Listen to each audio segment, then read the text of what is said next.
Now, I'd like to turn quickly to an important regulatory issue that EPA is working on in my home state. That's the cleanup of the chemical PFAS. As you know, Mr. Administrator, the way the EPA is set up to interact with the state environment departments is very different from how other agencies are set up. State environment departments have delegated authority, as we've talked about here, for things like the Safe Water Drinking Act and the Resource Recovery Act. So EPA delegates primary enforcement responsibility to states and Indian tribes to clean up the contamination. As you probably know, the state of New Mexico is currently trying to compel the Air Force to clean up PFAS contamination of groundwater that has resulted from firefighting foam used at 2 Air Force bases in New Mexico. And now there's also ongoing litigation.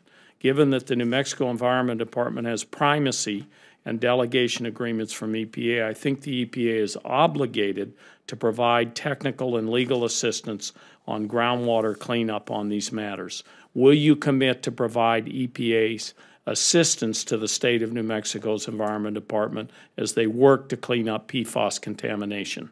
It is my understanding we've already offered assistance to them. If we haven't, we certainly will. But we've worked with a couple of dozen states and local communities on enforcement actions for PFAS, PFOA across the country. And I don't know why we would not do that for New Mexico. We're happy to have that commitment. The tricky part, and Mr. Chairman, I just want to clarify this, the very tricky part is they're in litigation with the Department of Justice and the Department of Defense. So we hope that the information you share with the state is not shared with their opponents, that it can be held confidential, because we're in an unusual situation where the Air Force is trying to push down the standards and the Department of Defense. There are a lot of reports on this. They want the PFAS standards to be lower. And so it's important to us that you share information with New Mexico on a confidential basis. Can you do that? Yes, and we do that with federal facilities all around the country and a number of different statutes. Yeah, thank you very much.